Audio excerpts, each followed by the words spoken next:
आज श्रीमद् भागवत महापुराण का सप्तम स्कंद का 9वां अध्याय, जिसमें प्रहलाद जी के द्वारा नरसिंह भगवान की स्तुति। नारद जी कहते हैं, इस प्रकार ब्रह्मा, शंकर आदि सभी देवतागण नरसिंह भगवान के क्रोध आवेश को शांत न कर सके और न उनके पास जा सके। नारद जी ने यह बताया कि जो नरसिंह भगवान थे उनमें इतना क्रोध था कि उसके क्रोध को आवेश देख करके और ब्रह्मा जी भी उनके पास न तो जा सके न उनका क्रोध को शांत कर सके। किसी को उसका और छोर नहीं दिखता था, किसी को भी उनका और छोर का पता ही नहीं था। देवताओं ने उन्हें शांत करने के लिए स्वयं लक्ष्मी जी को भेजा। देवता है, उन्होंने लक्ष्मी जी को उनके पास शांत करने के लिए भेजा और उन्होंने लक्ष्मी जी ने जाकर के नरसिंह भगवान का वह महान अद्भुत रूप देखा, अद्भुत तथा भयवश वे भी उनके पास तक न जा सकी। उन्होंने ऐसा अनूठा रूप न कभी देखा और न सुना था। अब लक्ष्मी जी भी उनके पास जाके और उनका जो रूप देखा तो वैसा रूप उन्होंने ना तो कभी सुना था और न देखा था, वो भी उनके पास नहीं जा सकी। तब ब्रह्मा जी ने अपने पास ही खड़े प्रहलाद को ये कहकर भेजा कि बेटा, तुम्हारे पिता पर ही तो भगवान कुपित हुए थे, अब तुम ही उनके पास जाकर उन्हें शांत करो। भगवान के परम प्रेमी प्रहलाद जो आज्ञा कहकर और धीरे से भगवान के पास हाथ जोड़कर पृथ्वी पर साष्टांग लौट गए। ब्रह्मा जी ने उनके पास में प्रहलाद जी खड़े थे, प्रहलाद जी को बोला कि बेटा, तेरे पिताजी के पर ही ये क्रोधित हुए हैं, इसलिए तुम ही उनके पास में जाओ और तुम ही उनको शांत करो। तो प्रहलाद जी ने जो आज्ञा ऐसा कह करके और भगवान के पास, नरसिंह भगवान के पास में वो गए और जाकर के लेट करके और उनको साष्टांग प्रणाम किया। उसके बाद नरसिंह भगवान ने देखा कि नन्हा सा बालक मेरे चरणों के पास पड़ा हुआ है। उनका हृदय दया से भर आया। उन्होंने प्रहलाद को उठाकर उनके सिर पर अपना हाथ वह कर कमल रख दिया, जो काल सर्प से भयभीत पुरुष को अभय दान करने वाला है। अभी नरसिंह भगवान ने सामने देखा कि प्रहलाद जी वहाँ लेटे हैं, तो उन्होंने सोचा कि ये छोटा सा बालक यहाँ पे क्यों लेटा हुआ है। तो उनको दया आ गई और प्रहलाद जी के सिर पे हाथ रख करके और उनको उठाया। उसके बाद में भगवान ने कर कमलों का स्पर्श होते ही, भगवान के कर कमलों का स्पर्श होते ही उनके बचे कुचे अशुभ संस्कार भी झड़ गए। तत्काल उन्होंने परमात्मा तत्व साक्षात्कार हो गया। अभी प्रहलाद जी के सिर पे जैसे ही जो भगवान थे उनका जो हाथ उनके सिर पे रखा गया, तो उनके अंदर और कुछ बचा खुचा जो उनमें कमियां थी, वो सारी की सारी कमियां उनकी दूर हो गई और उनको साक्षात भगवान के दर्शन हो गए और उनका आशीर्वाद उनको मिल गया। उन्होंने बड़े प्रेम और आनंद में मग्न होकर भगवान के चरण कमलों को अपने हृदय में धारण किया। उस समय उनका सारा शरीर पुलकित हो गया। फिर प्रहलाद जी है वो बिल्कुल खुश हो गए। उन्होंने बड़े आनंद के साथ भगवान के चरण कमलों को देखा और उनको अपने मन में उतार करके उनका शरीर पूरा पुलकित हो गया था। हृदय में प्रेम की धारा प्रभावित होने लगी और उसके बाद उनके नेत्रों से आंसू निकलने लगे। प्रहलाद जी भावपूर्वक हृदय और निर्निमेष नयनों से भगवान को देख रहे थे। भाव समाधि से स्वयं एकाग्र हुए मन के द्वारा उन्होंने भगवान के गुणों का चिंतन करते हुए प्रेम गदगद वाणी से स्तुति की। अभी भगवान उनको, प्रहलाद जी भगवान को देख ही रहे थे, तो उनका जो भाव था वो ऐसा हो गया कि वो बिल्कुल प्रेम से बिल्कुल गदगद हो गए और जो गदगद भरी जो वाणी थी, उस वाणी से फिर भगवान का स्तुति उन्होंने करना शुरू किया। तो प्रहलाद जी ने कहा, ब्रह्मा आदि देवता, ऋषि मुनि और सिद्ध पुरुषों की बुद्धि निरंतर सद्गुणों में ही स्थित रहती है, फिर भी वे अपनी धारा प्रवाह स्तुति और अपने विविध गुणों से आपको अब तक भी संतुष्ट नहीं कर सके। फिर मैं तो घोर असुर जाति में उत्पन्न हुआ हूँ, क्या आप मुझसे संतुष्ट हो सकेंगे। अब प्रहलाद जी क्या कहते हैं कि ब्रह्मा जी और जितने भी ऋषि हैं, देवता हैं, मुनिगण हैं, सिद्ध पुरुष हैं, वो सब सारे सत्गुणों से बिल्कुल भरे हुए हैं, लेकिन उनसे भी आप संतुष्ट नहीं हुए, तो मैं तो एक असुर जाति का हूँ, एक राक्षस जाति में पैदा हुआ हूँ, क्या मेरी बातों से क्या आप संतुष्ट हो पाएंगे? मैं समझता हूँ कि धन, कुलीनता, रूप, तप, विद्या, ओज, तेज, प्रभाव, बल और पौरुष, बुद्धि और योग, ये सभी गुण परम पुरुष भगवान को संतुष्ट करने में समर्थ नहीं है, परंतु भक्ति से तो भगवान राजेंद्र पर भी संतुष्ट हो गए थे। उन्होंने ये बोला कि प्रहलाद जी ने कि भगवान जितने भी गुण होते हैं एक इंसान में, जैसे धन है, कुलीनता है, रूप, तप, विद्या, ओज, तेज, प्रभाव, बल, पौरुष, बुद्धि और योग, ये सब के सब महापुरुषों के अंदर सब गुण होते हैं, लेकिन भगवान उनसे भी संतुष्ट नहीं होते।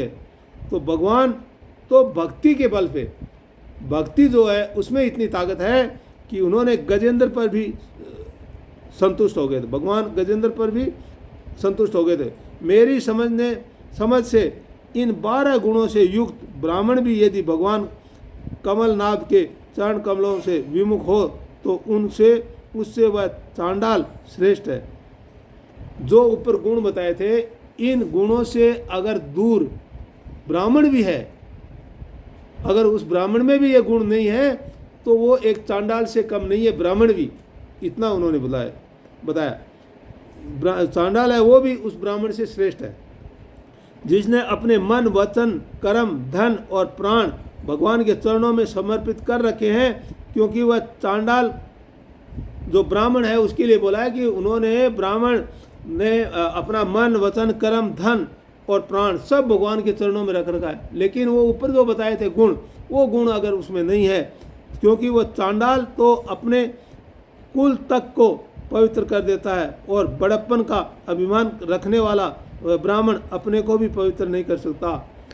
चांडाल है वो ये सारी के सारे अपने को समर्पित कर, चरणों में समर्पित करता है, क्या? मन, वचन, कर्म और धन, ये सब भगवान के चरणों में रख देता है। तो वो आगे नहीं बढ़ता तो कम से कम अपना खुद का और अपने परिवार का बेड़ा पार कर देता है। लेकिन ब्राह्मण है, उसमें इतना ज्ञान होते हुए भी उसमें उस ज्ञान का घमंड होता है, इसलिए वो पवित्र नहीं हो सकता।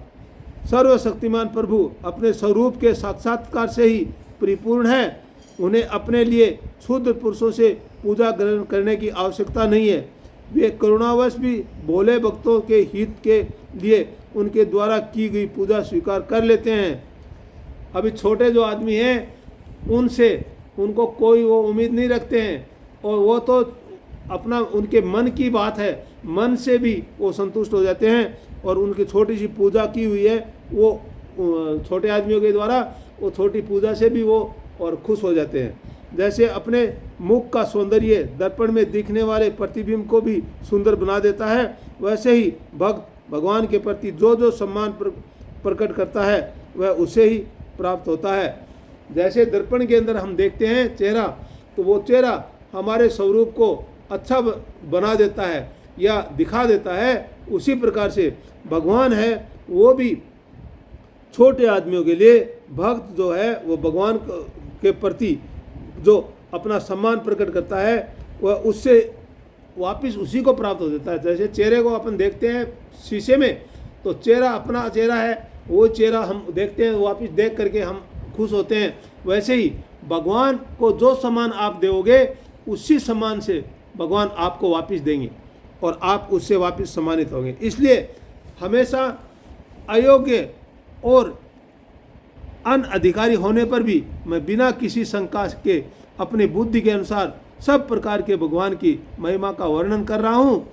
इस महिमा के गान का ही ऐसा प्रभाव है कि अविद्यावश संसार चक्र में पड़ा हुआ जीव तत्काल पवित्र हो जाता है। तो उन्होंने ये बताया कि मैं वो आदमी हूँ जिसको मेरे को कोई अधिकार नहीं है, अयोग्य हूँ और अधिकार नहीं है, फिर भी मैं बिना किसी शंका के और अपनी बुद्धि के अनुसार, जितना मेरी बुद्धि है, जितना मेरा विवेक है, उस विवेक के अनुसार मैं भगवान की जो महिमा है उस महिमा का मैं वर्णन कर रहा हूँ। और इस महिमा का जो गान है उसका ऐसा प्रभाव है कि अविद्यावश संसार चक्र में पड़ा हुआ जीव तत्काल पवित्र हो जाता है। जो जीव जिसके अंदर अभी विद्या नहीं है, वो इस संसार चक्र में पड़ा हुआ है, वो भी अगर अपने भाव से अपने मन से बोलेगा तो वो उसका भी कल्याण हो जाएगा। भगवान आप सत्व गुण के आश्रय हैं, ये ब्रह्मा आदि सभी देवता आपके आज्ञाकारी भक्त हैं, ये हम दैत्यों की तरह आपसे द्वेष नहीं करते। भगवान ये जो ब्रह्मा जी और देवता लोग हैं, ये सत्गुणों से पूरे भरे हुए हैं और ये आपके आज्ञाकारी भक्त हैं, और हम लोग जो है वो दैत्य हैं और हम आपसे द्वेष करते हैं। वैसे ये लोग आपसे द्वेष नहीं करते, हम लोग आपसे द्वेष करते हैं, ये लोग आपसे द्वेष नहीं करते।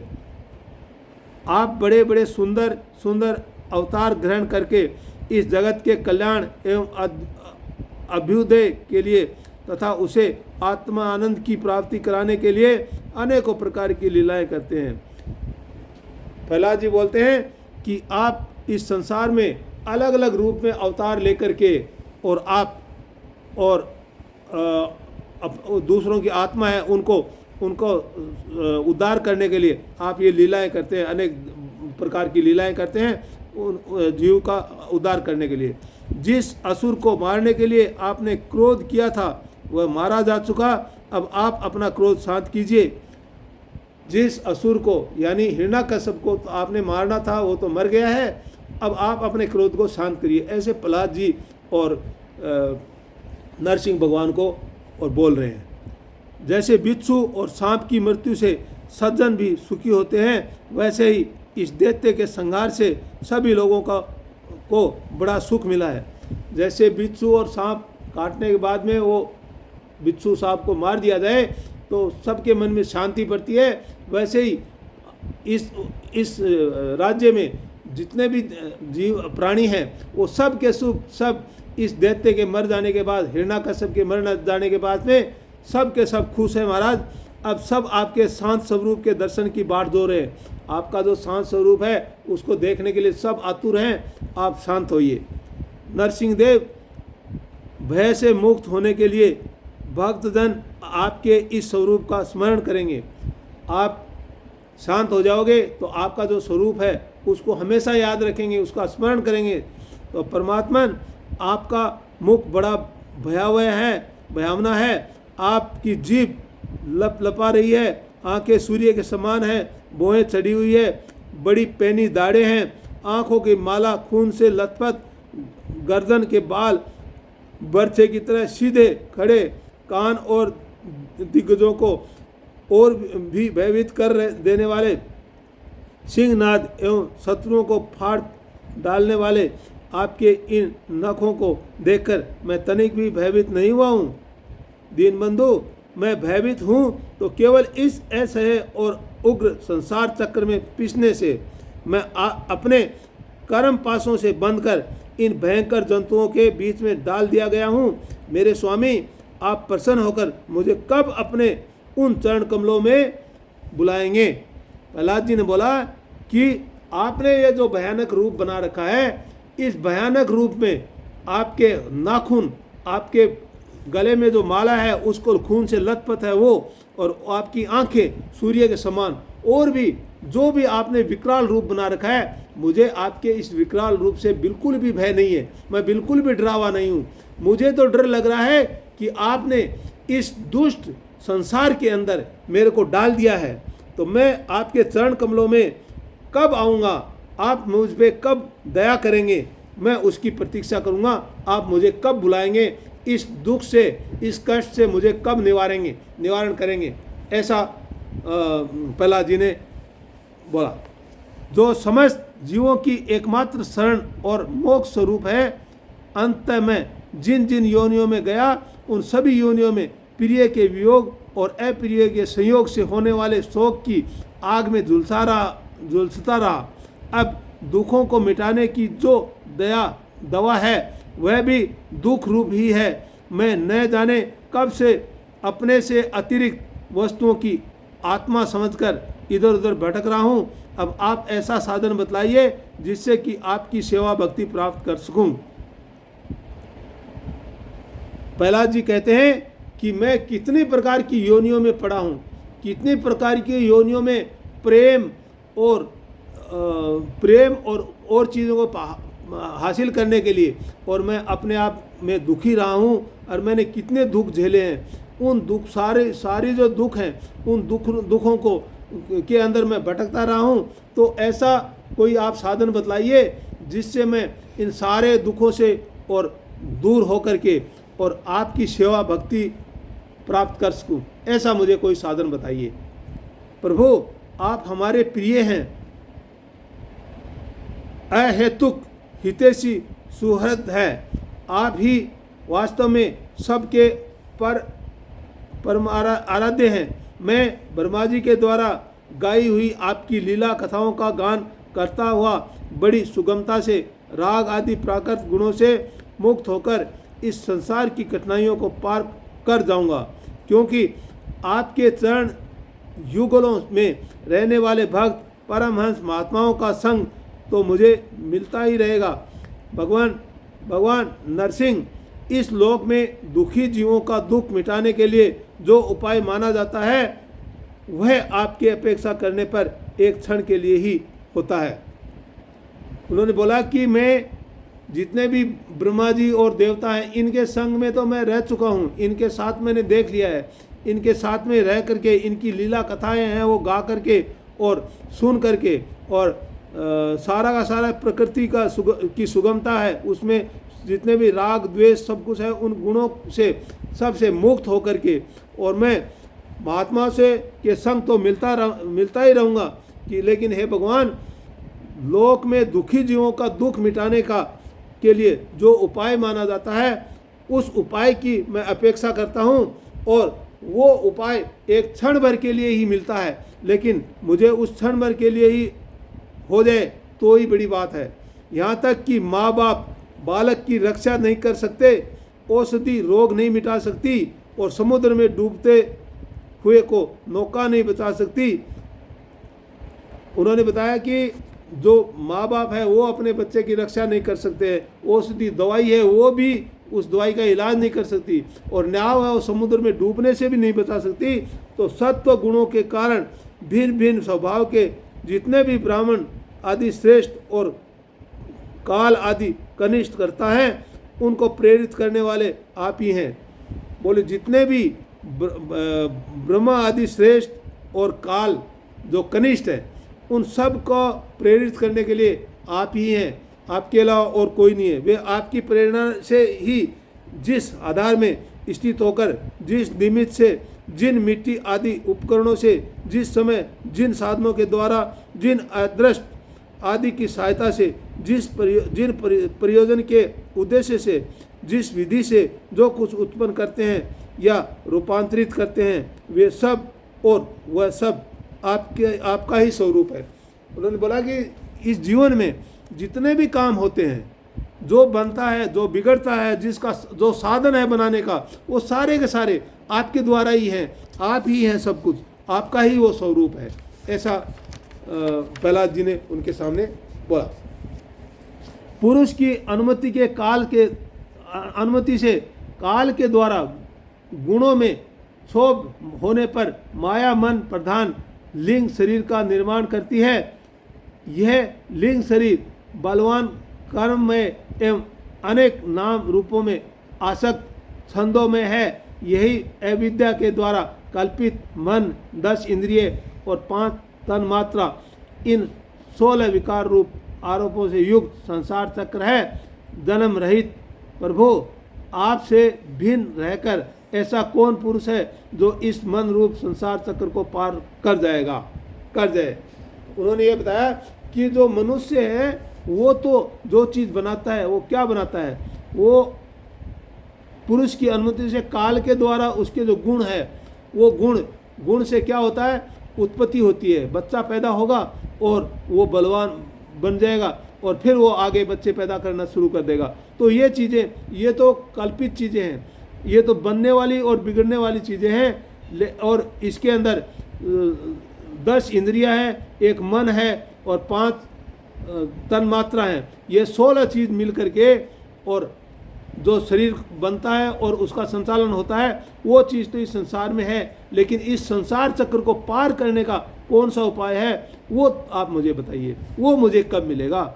तो सर्वशक्तिमान प्रभु, माया इस 16 अरों वाले संसार चक्कर में डालकर ईख के समान मुझे पेर रही है। माया है मुझे बार बार ये 16 साधन बताए, इन साधों के अंदर जैसे कोलू के अंदर ईख पीसी जाती है, वैसे मुझे बार बार हर जन्म में पीस रहे हैं। आप अपने चैतन्य शक्ति से बुद्धि के समस्त गुणों को सर्वदा पराजित रखते हैं और काल रूप से संपूर्ण साध्य और साधनों को अपने अधीन रखते हैं। मैं आपकी शरण में आया हूँ, आप मुझे इससे बचाकर अपने सानिध्य में खींच लीजिए। उन्होंने बताया कि संसार चक्र में डालकर ईंट की तरह मुझे पीस रहे हैं, और जो चैतन्य शक्ति है और बुद्धि है, ये जितने भी सारे गुण हैं, इन सारे गुणों से पराजित, सर्वदा हमेशा पराजित रखते हैं और काल रूप में संपूर्ण साध्य और साधनों को अपने अधीन रखते हैं। आप, उन्होंने बोला आप, तो मैं आपकी शरण में अभी आया हूँ, तो आप मुझे इन सब से बचा करके अपने सानिध्य में, अपनी शरण में कब लेओगे, यहाँ तक उन्होंने बोल दिया। फिर बोले भगवान, जिनके लिए संसारी लोग बड़े लालायित रहते हैं, स्वर्ग में मिलने वाले समस्त लोकपालों की वह आयु, लक्ष्मी और ऐश्वर्य मैंने खूब देख लिए। जिस समय मेरे पिता तनिक क्रोध करके हंसते थे और उससे उनकी भौहें थोड़ी टेढ़ी हो जाती थी, तब उन स्वर्ग की संपत्तियों के लिए कहीं ठिकाना नहीं रह जाता था, वे लूटती फिरती थी, किंतु आपने मेरे उन पिता को भी मार डाला। बोले मेरे पिताजी थे, वो इतने थे कि उनके पास में सारी संपत्तियां, सारे धन, वो जैसे ही हंसते थे और जैसे ही भौहें टेढ़ी करते थे, वैसे ही ये संपत्तियां, लक्ष्मी सब उनके आगे पीछे घूमती थी। लेकिन उतना तेज, उतना बलवान, उतना ज्ञानवान पुरुष होने के बाद में भी आपने उसको भी मार दिया, तो आपसे बड़ा कौन है। इसलिए मैं ब्रह्मलोक तक की आयु, लक्ष्मी, ऐश्वर्य और वे इंद्रिय भोग जिन्हें संसार के प्राणी चाहा करते हैं, नहीं चाहता। जो इस संसार में, इस ब्रह्मलोक में आयु है, लक्ष्मी है, ऐश्वर्य है, ये सारी चीज़ें, ये इंद्र भोग, ये सारी के सारे इस संसार के प्राणी चाहते हैं, लेकिन मुझे वो चीज़ नहीं चाहिए, क्योंकि मैं जानता हूँ कि अत्यंत शक्तिशाली काल का रूप धारण करके आपने उन्हें ग्रस रखा है। ये जो जितना भी शक्तिशाली, बलवान और ज्ञानवान पुरुष हैं, उन सबको आपने काल के गाल में डाल दिया है। ये आपके सब ने आपने अपने ग्रस के अंदर रखा हुआ है। इसलिए मुझे आप अपने दासों की सानिध्य में ले चलिए। इसलिए मुझे उसमें ना पड़ के आपके जो सेवक हैं, आपके जो दास हैं, उनके सानिध्य में, आपके सानिध्य में उनके साथ मेरे को मिला लीजिए। विषय भोग की बातें सुनने में ही अच्छी लगती है, वास्तव में वे मृग तृष्णा के जल के समान नितांत असत्य है, और ये शरीर भी जिसमें वे भोग भोगते हैं अगणित रोगों का उद्गम स्थान है।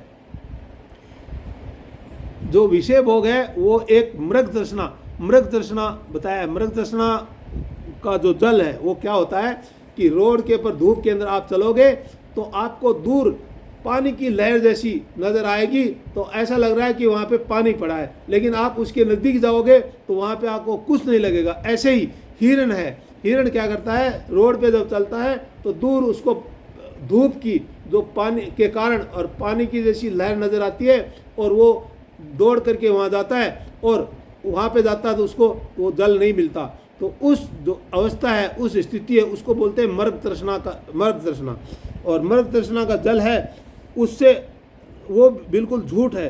तो वैसे ही ये शरीर भी पूरा का पूरा सत्य नहीं है, ये भी झूठ है, और सारा का सारा चीज़ें विषय भोग है, सब कुछ है, ये सारे के सारे और रोग युक्त है, सारे बीमारी हैं ये।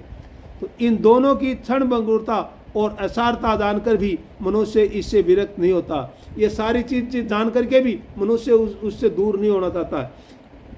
वह कठिनाइयाँ से प्राप्त होने वाले भोग के नन्हे नन्हे मधु बिंदुओं से अपनी काम आदि की आग बुझाने की चेष्टा करता है। ये सारी सारी चीज़ भोग करके अपने काम की जो आग है उसको बुझाने की वो जीव है वो कोशिश करता है। लेकिन प्रभु, कहाँ तो इस तमोगुणी असुर वंश में रजोगुण से उत्पन्न हुआ मैं, और कहाँ आपकी अनंत कृपा। बोले मैं तमोगुण वाला एक इस जो रजोगुण वाला जो असुर वंश है इसमें मैं पैदा हुआ हूँ, और तमोगुण में कैसे मैं बना हूँ, ये सारा का सारा आपकी ही कृपा है। धन्य है आपने अपना परम प्रसाद स्वरूप और सकल संताप हारी वह कर कमल मेरे सिर पर रखा। मैं धन्य हूँ कि आपने मेरे सिर के ऊपर ये प्रसाद स्वरूप अपने हाथ, अपना आशीर्वाद मुझे दिया है। इसके लिए मैं जो बहुत बहुत धन्य हूँ जो आपने मेरे सिर पे हाथ रखा है। इस जो अवस्था को जिसे अपना ब्रह्मा, शंकर और लक्ष्मी जी के सिर पर भी आपने कभी हाथ नहीं रखा होगा। आपने जो ये हाथ मेरे सिर पे रखा है, ये ब्रह्मा, विष्णु, ब्रह्मा जी और शंकर जी और लक्ष्मी जी के सिर पे भी कभी नहीं रखा होगा।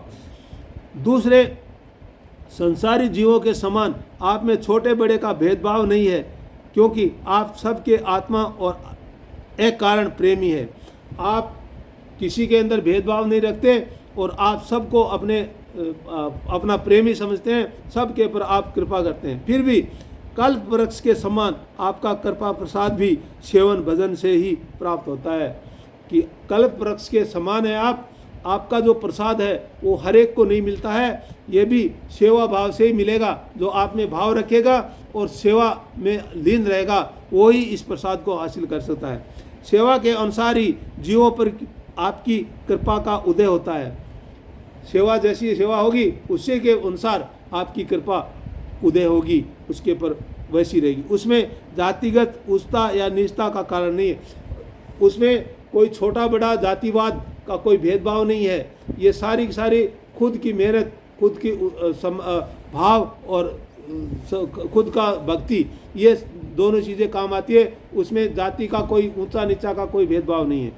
भगवान, ये संसार एक ऐसा अंधेरा कुआं है जिसमें काल रूप सर्प डसने के लिए सदा तैयार रहता है। ये जो अंधेरा कुआं है जीवन के लिए बोला है कि ये तो एक काल रूप सर्प होता है, वो डसने के लिए सदा तैयार रहता है। और ये संसार तो एक ऐसा अंधेरा कुआं है जिसमें काल रूप जो सर्प है वो हमेशा डसने के लिए यानी मारने के लिए तैयार रहता है। विषय भोगों की इच्छा वाले पुरुष उसी में गिरे हुए हैं। मैं भी संगवश उसके पीछे उसी में गिरने जा रहा था। कि विषय भोग के अंदर जितने भी जीव है जो इच्छा वाले हैं वो सारे के सारे उसी कुएं में गिरे हुए हैं। और मैं भी, मेरे को भी ऐसी ही संगति मिली थी, मेरे को भी ऐसा ही परिवार मिला था, मैं भी उसी कुएं में गिरने जा रहा था। परंतु भगवान देव ऋषि नारद ने मुझे अपना कर बचा लिया। कि देव ऋषि नारद है, उनकी कृपा मेरे पर हुई। उन्होंने मेरी माँ के पेट में ही और मुझे ज्ञान दिया।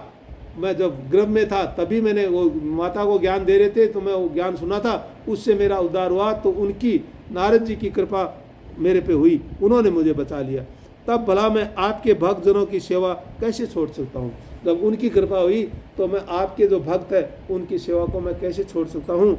अनंत, जिस समय मेरे पिता ने अन्याय करने के लिए कमर कसकर हाथ में खड्ग ले लिया और वह कहने लगा कि यदि मेरे सिवा कोई और ईश्वर है तो मुझे बचा ले, मैं तेरा सिर काटता हूँ। उस समय आपने मेरे प्राणों की रक्षा की और मेरे पिता का वध किया। मैं तो समझता हूँ कि आपने अपने प्रेमी भक्त सनकादि ऋषियों का वचन सत्य करने के लिए ही वैसा किया है। हे भगवान, जब मेरे पिताजी मुझे मारने के लिए खड़क यानी तलवार हाथ में लेकर के और ये बोल रहे थे कि मेरे सिवा कौन सा वो ईश्वर है जो मैं तुझे मार रहा हूँ उससे तेरे को बचा लेगा, तो मुझे दिखा। तो आपने जो ऋषि मुनि जो सनकादि आदि है उनके जो वचन है कि भगवान सब जगह है, भगवान सबका सहारा है, उनका जो वचन है उस वचन को आपने सही साबित कर दिया और आपने मेरे पिताजी को मार दिया और मुझे बचा लिया। उनके जो वचन थे ब्राह्मण ऋषि मुनियों के, सनकादि आदि के, उनके वचन आपने सही कर दिए।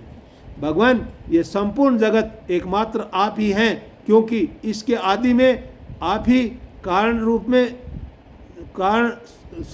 रूप से, अंत में आप ही अवधि के रूप में रहेंगे, और बीच में इसकी प्रतीति के रूप में भी केवल आप ही रहेंगे। तो ये जो संपूर्ण जगत है, इस संपूर्ण जगत को शुरू करने से लेकर आखिरी तक बीच में भी आप ही सब जगह हैं। आपकी अपनी माया के से गुणों के परिणाम स्वरूप इस जगत की सृष्टि करके इसमें पहले से विद्यमान रहने पर भी प्रवेश की लीला करते हैं, और उन गुणों से युक्त होकर अनेक मालूम पड़ रहे हैं कि आप सब जगह विद्यमान होकर के आप जो लीलाएं, अलग अलग तरह की लीलाएं कर रहे हैं, तो अलग अलग तरह की लीलाएं सबको अलग अलग नज़र आती है। इसलिए सबको मालूम होता है कि आप सब में युक्त होकर के अलग अलग हैं। आप अलग हैं नहीं, लेकिन सबको मालूम पड़ते हैं सर। तो भगवान, ये जो कुछ कार्य कारण के रूप में प्रतीत हो रहा है वह सब आप ही हैं, और इसके भिन्न भी आप ही हैं। जो दिखाई दे रहा है, जो काम हो रहा है, जो कारण बन रहा है, वो सब आप ही है, और इसके अलावा भी कोई चीज़ है वो भी आप ही है। अपने पराये का भेदभाव तो अर्थहीन शब्दों की माया है। अपने पराये का जो भेदभाव है उसका कोई मतलब नहीं है, ये सब माया का ढंग है।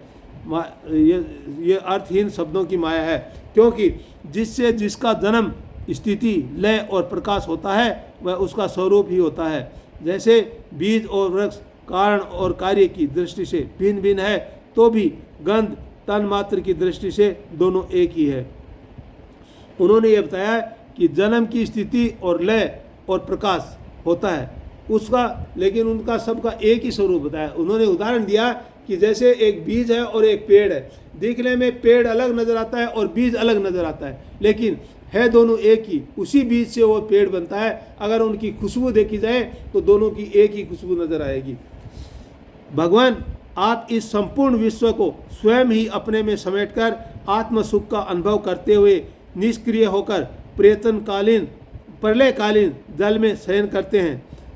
उस समय अपने स्वयं सिद्ध योग के द्वारा बाह्य दृष्टि को बंद कर आप अपने स्वरूप के प्रकाश में निद्रा को विलीन कर लेते हैं और तुरीय ब्रह्म पद में स्थिर रहते हैं। उस समय आप न तो तमोगुण से ही युक्त होते हैं और न तो विषयों को ही स्वीकार करते हैं। आप अपनी काल शक्ति से प्रकृति के गुणों को प्रेरित करते हैं, इसलिए ये ब्रह्मांड आपका ही शरीर है। पहले यह आप में ही लीन था। जब प्रलयकालीन जल के भीतर शेष शैया पर शयन करने वाले आपने योग निद्रा की समाधि त्याग दी, तब वट के बीज से विशाल वृक्ष के समान आपकी नाभि से ब्रह्मांड कमल उत्पन्न हुआ। उन्होंने बोला कि यह पूरा का पूरा जो संसार है वो आपके अंदर ही समाया हुआ है। जब निद्रा की अवस्था होती है तब आप प्रलयकालीन में आप जल के अंदर शयन करते हैं, और उस जल में रह करके भी आप प्रकाशमान है, और आप अपनी दृष्टि बंद करके भी आप अपने प्रकाश रूप में प्रकाशित निद्रा में निद्रा को अपने अंदर विलीन कर लेते हैं, अपने अंदर समा जाती है, आपके अंदर ही समा जाती है। तो आप अपने आप में लीन होकर के प्रलय के समय जल के भीतर शेष शैया के ऊपर लेटे हुए रहते हैं। उस समय आपकी नाभि से और एक बड़ के पेड़ के वृक्ष के मुताबिक आपकी नाभि से एक कमल के फूल का और उत्पन्न हुआ। उस पर सूक्ष्मदर्शी ब्रह्मा जी प्रकट हुए। उससे सूक्ष्मदर्शी जो ब्रह्मा जी है उनकी उत्पत्ति हुई। जब उन्हें कमल के सिवा और कुछ भी दिखाई नहीं पड़ा, तब अपने में बीज रूप से व्याप्त आपको वे न जान सके और आपको अपने से बाहर समझकर जल के भीतर घुसकर 100 वर्ष तक ढूंढते रहे। जब उन्होंने आपकी नाभि से जो कमल पैदा हुआ, उस कमल से ब्रह्मा जी की उत्पत्ति हुई। उन्होंने आपका ही बीज नहीं समझा, उन्होंने आपसे अपने आप को अलग समझा, और आपके अंदर वापस लीन होने के लिए उन्होंने पानी के अंदर समाधि घुस करके 100 वर्ष तक और आपको ढूंढते रहे। मतलब आपके अंदर लीन होने के अंदर वापस ढूंढने के लिए कोशिश करते रहे, परंतु वहाँ उन्हें कुछ भी नहीं मिला।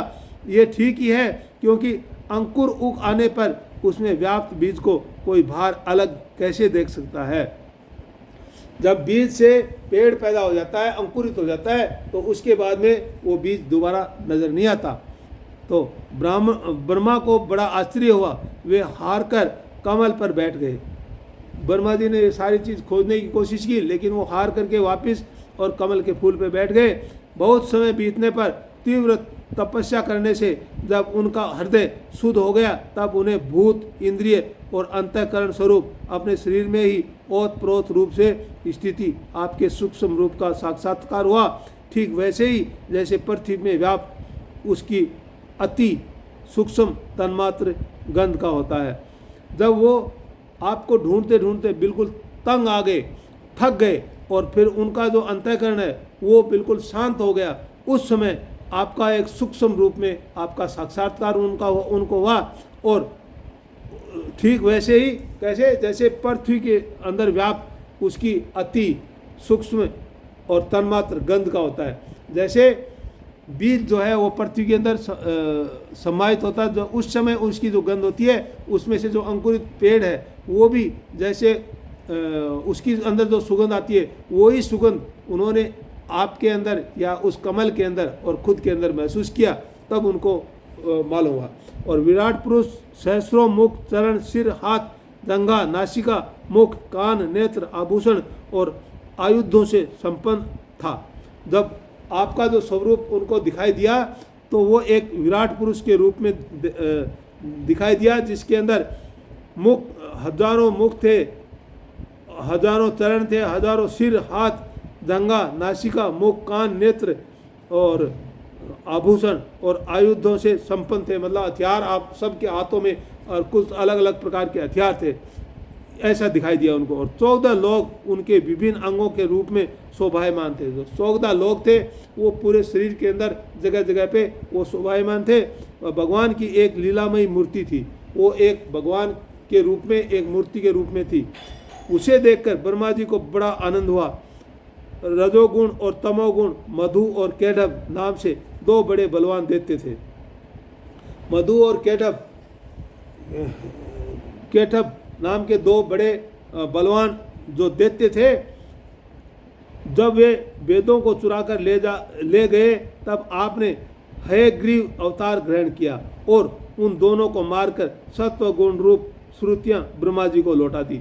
जब ये दोनों दानव थे, दोनों, और वेदों को चुरा करके ले गए, तब आपने और वहाँ पे हयग्रीव अवतार लिया, और अवतार लेकर के दोनों दैत्यों को मार करके, और सत्व गुण स्वरूप श्रुतियाँ जो किताबें थी, वो वेद थे, उन वेदों को ला करके वापस ब्रह्मा जी को वापस उन्होंने संभला दिया या थमा दिया या उनके हैंडओवर कर दिया। वह संपूर्ण ही आपका अत्यंत प्रिय शरीर है। उस शरीर, जो शरीर था आपका हयग्रीव अवतार, वो बहुत ही आपका शरीर, आपका ही अत्यंत प्रिय शरीर था। महात्मा लोग इस प्रकार वर्णन करते हैं, जो अभी ऊपर जो बताया है उसका वर्णन महात्मा लोग करते हैं। पुरुषोत्तम, इस प्रकार आप मनुष्य, पशु, पक्षी, ऋषि, देवता और मत्स्य आदि अवतार लेकर लोगों का पालन तथा विश्व के द्रोहियों का संहार करते हैं।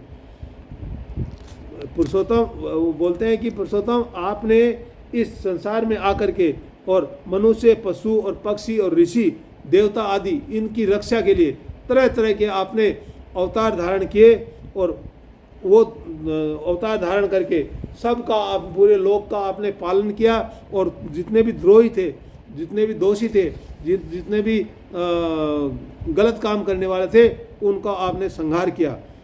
और इन अवतारों के द्वारा आप प्रत्येक युग में उसके धर्मों की रक्षा करते हैं। कलयुग में आप छिपकर गुप्त रूप से ही रहते हैं, इसलिए आपका एक नाम त्रियुग भी है। अभी बाकी युगों में आपने अवतार लिए, लेकिन कलयुग के अंदर आप छुप करके रहते हैं, गुप्त रूप से रहते हैं, इसलिए आपको कलयुग के अंदर गुप्त युग, त्रियुग के नाम से भी जाना जाता है। वैकुंठनाथ, मेरे मन की बड़ी दुर्दशा है। वह पाप वासनाओं से तो कलुषित है ही, स्वयं भी अत्यंत दुष्ट है। हे भगवान, मेरे जो मन की जो दुर्दशा है वो इस प्रकार से है कि पाप और वासनाओं से बिल्कुल कुलुषित है, भरी हुई है। स्वयं भी अत्यंत दुष्ट, और वो शरीर है वो भी बहुत दुष्ट है। वह प्राय ही कामनाओं के कारण आतुर रहता है। ये जो इच्छाएं हैं, कामना है, उसको हासिल करने के लिए हमेशा आतुर रहता है, और हर्ष, शोक, भय एवं लोक परलोक, धन, पत्नी, पुत्र आदि की चिंताओं से व्याकुल रहता है। तो मेरा जो शरीर है वो इसी प्रकार का है भगवान। धन, पत्नी, पुत्र, परलोक, लोक, इन सब को हासिल करने का शोक, हर्ष में और भय, इन सब को हासिल करने के लिए और हमेशा तैयार रहता है। इसे आपकी लीला कथाओं में तो रस ही नहीं मिलता। आपकी जो लीला है उसको सुनने में मुझे कोई आनंद नहीं आ रहा है भगवान। इसके मारे मैं दीन हो रहा हूँ, मैं बहुत दुखी हूँ, क्योंकि मुझे आपकी लीला सुनने से भी आनंद नहीं आ रहा है, इसलिए मैं बहुत दुखी हूँ। ऐसे मन से मैं आपके स्वरूप का चिंतन कैसे करूं? जब मेरा मन ऐसे बना हुआ है तो मैं आपका चिंतन कैसे करूं? मेरा मन लगता ही नहीं है। अच्युत, ये कभी न अघाने वाली जीभ मुझे स्वादिष्ट रसों की ओर खींचती रहती है। ये जो मेरी जीभ है, अच्छे अच्छे खाने का दिल करता है, अच्छी अच्छी चीज़ चाखने के लिए हमेशा आतुर रहती है। जनेन्द्रिय सुंदरी स्त्री की ओर, त्वचा सुकोमल स्पर्श की ओर, पेट भोजन की ओर, कान मधुर संगीत की ओर, नासिका भीनी भीनी सुगंध की ओर, और ये चप्पल नेत्र सौंदर्य की ओर मुझे खींचते रहते हैं। तो मेरे जो इंद्रियां हैं, ये सारी की सारी इंद्रियां और मुझे उससे संबंधित जो चीज़ है उसकी तरफ खींचती रहती है। जैसे पेट है वो भोजन की तरफ खींच रहा है, कान है वो अच्छी बात चीज़ सुनने के लिए सुनता रहता है, और जनेन्द्रिय है वो अच्छी स्त्री को देखने के लिए इच्छा करती है, और कान है वो अच्छे अच्छे संगीत सुनने के लिए, नाक है वो अच्छी अच्छी खुशबू सूंघने के लिए, और ये सारी की सारी मुझे उसकी तरफ खींचती रही। इंद्रियां हैं वो सारे के सारे उसके इच्छा अनुसार, उसके चाहने वाली जो चीज़ें हैं उनकी तरफ मुझे खींचती रहती है। इनके सिवा कर्मेंद्रियां भी अपने अपने विषयों की ओर ले जाने की ओर लगाती ही रहती है। कर्मेंद्रियां हैं वो भी उसके संबंधित जो विषय है उसकी तरफ वो अपनी तरफ उसकी तरफ मुझे ले जाने की कोशिश करती है। मेरी तो ये दशा हो रही है जैसे किसी पुरुष की बहुत सी पत्नियां उसे अपने अपने शयनागृह में ले जाने के लिए चारों ओर घसीट रही हो। हाँ, मेरी वो हो रही है कि एक इंसान के अगर 10 औरतें हैं और वो सब अपने अपने आदमी को और अपने घर पे अपने रूम में ले जाने की कोशिश करती है, तो सब अपनी तरफ खींचती है। वैसे ही मेरी हालत बनी हुई है। इस प्रकार ये जीव अपने कर्मों के बंधन में पड़कर इस संसार रूप बेतरनी नदी में गिरा हुआ हूँ। तो अपने कर्म जो है, इन कर्मों के बंधन में और बंद करके, और ये बेतरनी तरी नदी है, इसके अंदर मैं गिरा हुआ हूँ। जन्म से मृत्यु, मृत्यु से जन्म, और दोनों के द्वारा कर्म भोग करते करते ये भयभीत हो गया है। जो कर्म है, कभी जन्मना कभी मरना, इसके चक्कर में और मैं बिल्कुल घबरा गया हूँ। ये अपना है, ये पराया है, ये चीज़ मेरी है, ये दूसरे की है, और इस प्रकार से भेदभाव से युक्त होकर किसी से मित्रता करता है तो किसी से शत्रुता। इस प्रकार आप इस मूढ़ जीव जाति की ये दुर्दशा देखकर करुणा से द्रवित हो जाइए। इस भव नदी से सर्वदा पार रहने वाले भगवान, इन प्राणियों को भी अब पार लगा दीजिए। ये जो इस भाव से जो रह रहे हैं, जीव की जो दशा हो रही है, इन दशा से सब जीवों को दूर करके और इस नदी से प्राणियों को और पार कर दीजिए हे भगवान। तो जगत गुरु, आप इस सृष्टि की उत्पत्ति, स्थिति तथा पालन करने वाले हैं। आप सृष्टि को बनाने वाले, उसको चलाने वाले और उसका संहार करने वाले आप ही हैं। ऐसी अवस्था में इन जीवों को इस भव नदी के पार उतार देने में आपको क्या प्रयास है? बोले, आप सब कुछ बनाने वाले हो, आप चलाने वाले हो, आप बिगाड़ने ख़त्म करने वाले हो। तो ये जो मैंने बताया है, ये आपके लिए कौन सी बड़ी बात है? आप इसको आराम से कर सकते हैं। दीन जनों के परम हितैषी प्रभु, भूले भटके मूढ़ की महान पुरुषों के विशेष अनुग्रह पात्र होते हैं। तो भूले भटके जो जीव हैं, जो मूढ़ी आदमी हैं, वो आप जैसे महान पुरुषों का जो अनुग्रह पा भी ले तो क्या क्या बड़ी बात है। हमें इसकी कोई आवश्यकता नहीं है, हमें इसकी कोई, क्योंकि हम आपके प्रियजनों की सेवा में लगे रहते हैं। हाँ, इसलिए पार जाने की हमें कभी चिंता ही नहीं रहती। हमें तो जो चीज़ जीवों के लिए बताई है वो चीज़ भी हासिल करने के लिए हमें कोई उसकी इच्छा ही नहीं होती है। तो परमात्मा इस भाव तैरणी से पार उतारना दूसरे लोगों के लिए आवश्यक ही कठिन है, परंतु मुझे तो इससे तनिक भी भय नहीं है कि जो जीव संसार के हैं उनको इस बेतरनी से पार करने की इच्छा रखते हैं वो, और उनके लिए ज़रूरी है। मुझे उसकी कोई चिंता नहीं है, मुझे उतारो या ना उतारो, मुझे इसकी कोई चिंता नहीं, क्योंकि मेरा चित्त इस बेतरनी में नहीं, आपकी इन लीलाओं के गान में मग्न रहता है। मेरा जो मन है वो इस बेतरनी के अंदर फंसा हुआ नहीं है, मेरा मन आपकी लीलाओं के गान के अंदर लगा हुआ है पूरा का पूरा। जो सर्वज्ञ अमृत को भी तिरस्कृत करने वाली परम अमृत स्वरूप है, जो स्वर्ग को प्राप्त करने के लिए जो अमृत होता है, उस अमृत को पाने की भी हम छोड़ देते हैं, वो भी नहीं चाहिए।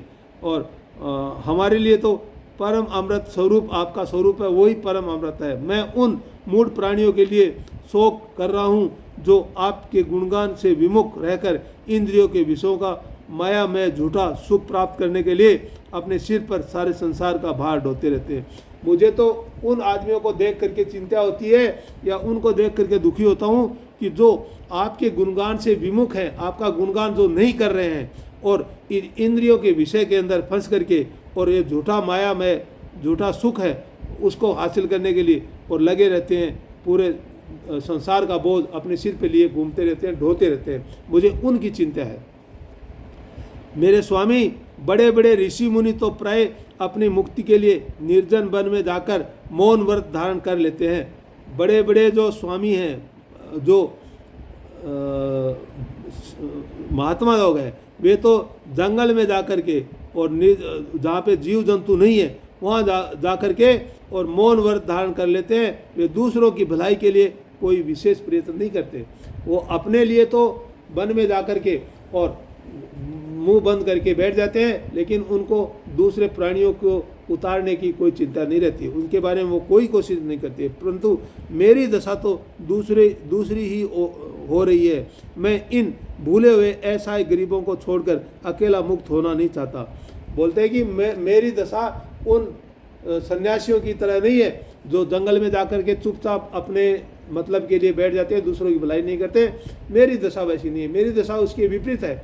मैं चाहता हूँ कि इस संसार के जितने भी लोग हैं सबका उद्धार हो, सबका बेड़ा पार हो, और इन भटकते हुए प्राणियों के लिए आपके सिवा और कोई सहारा भी तो नहीं दिखाई पड़ता कि आपके सहारा जो भटके हुए प्राणी हैं उनको आपके सिवा और दूसरा कौन सा सहारा है जो आपको उनको आपके अलावा कोई उद्धार कर देगा।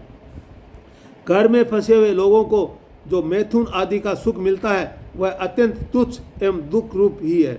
जैसे कोई दोनों हाथों से खुजला रहा हो तो उस खुजली में पहले उसे कुछ थोड़ा सा सुख मालूम होता है, परंतु पीछे से दुख ही दुख होता है। किंतु ये भूले हुए अज्ञानी मनुष्य बहुत दुख भोगने पर भी इन विषयों से अघाते नहीं है। कितना तगड़ा उदाहरण दिया है इन्होंने कि जैसे एक मनुष्य मैथुन के चक्कर में थोड़ी सी देर सुखी हो करके और फिर वो दुख पाता है, उसका उदाहरण दिया है कि एक इंसान को जब खुजली आती है तो वो खुजली करने लगता है। धीरे धीरे जब खुजली करते करते थोड़ी देर उसको अच्छा लगता है, लेकिन धीरे धीरे उसके अंदर खून निकलने लगता है, दर्द होने लग जाता है और वो सुख की बजाय और ही ज़्यादा दुख हो जाता है। ऐसा संसार का हालत है। आप इसके विपरीत धीर पुरुष जैसे खुजलाहटों को सह लेते हैं, वैसे ही काम आदि वेगों को भी सह लेते हैं। सहने से ही उनका नाश होता है।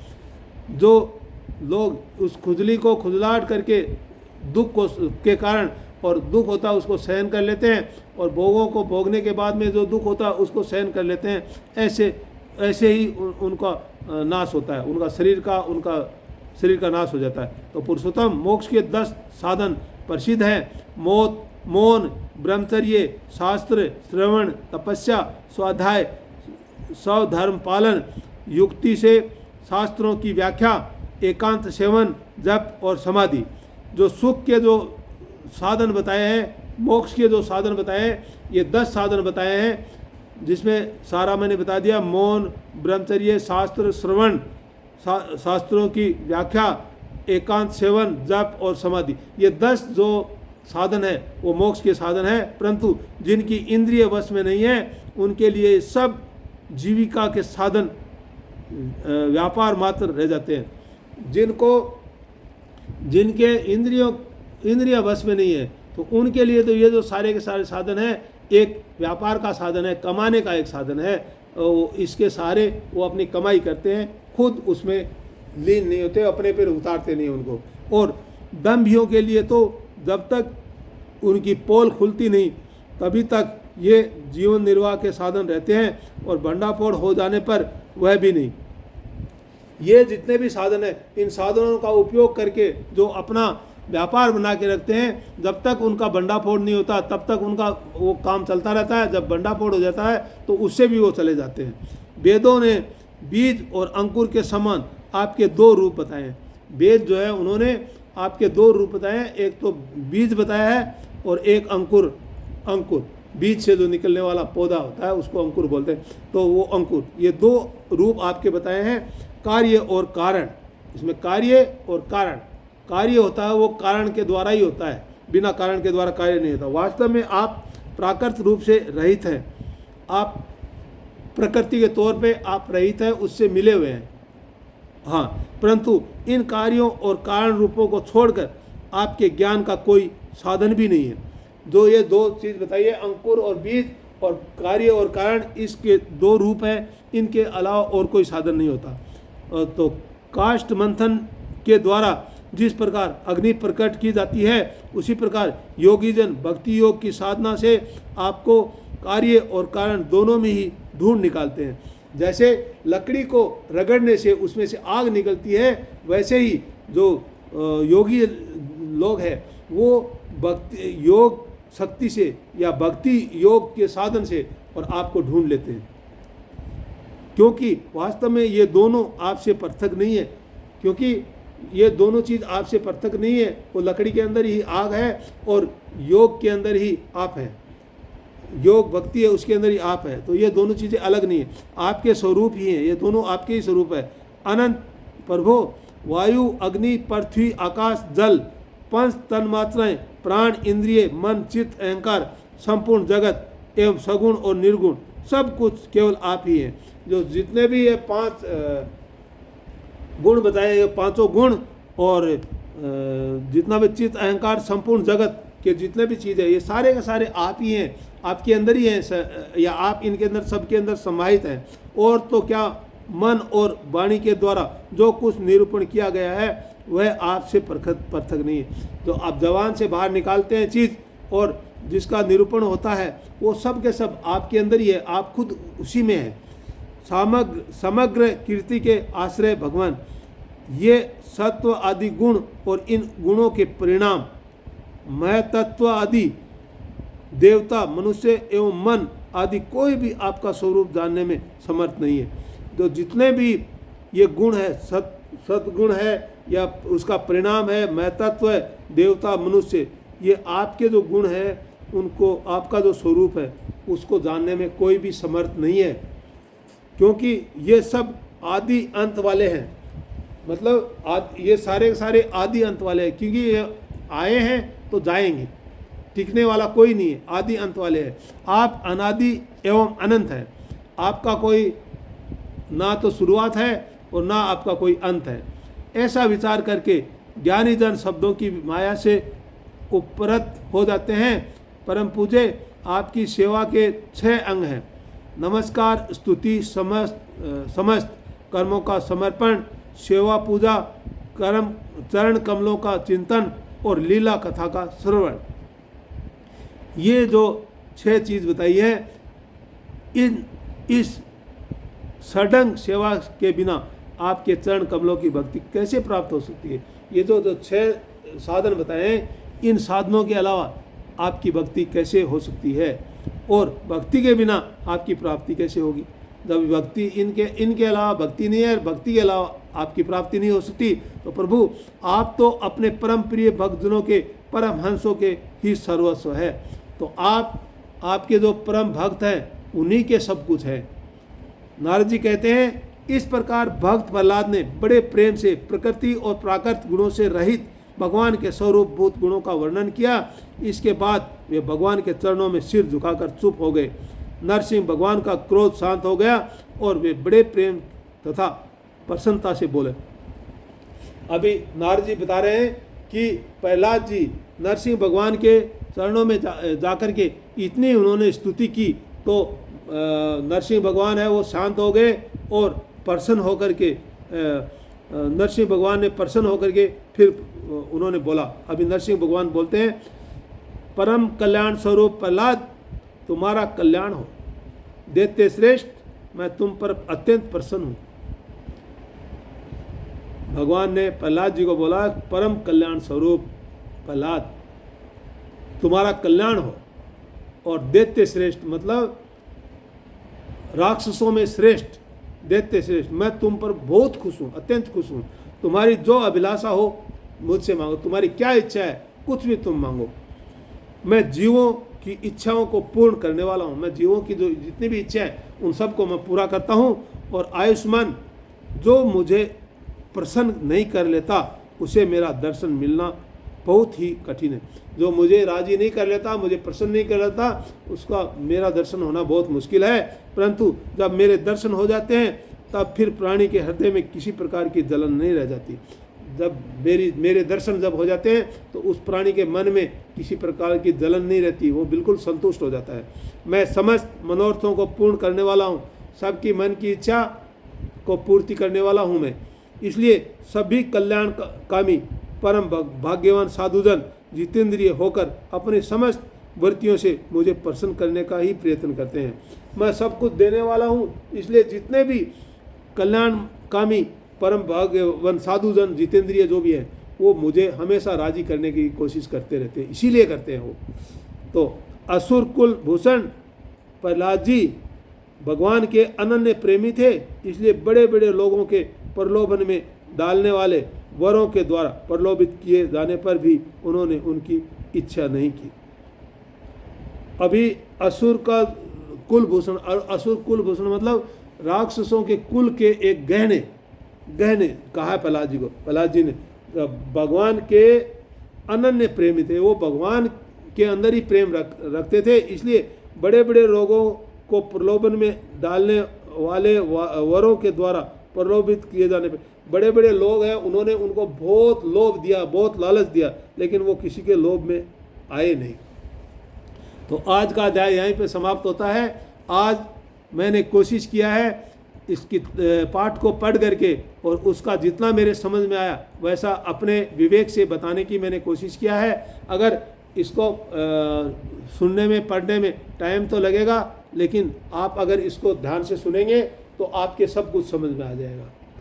अभी आपको अगर मेरा ये पढ़ा हुआ पाठ अच्छा लगता है तो इसको शेयर करिए, लाइक करिए और सब्सक्राइब करिए। बहुत बहुत धन्यवाद।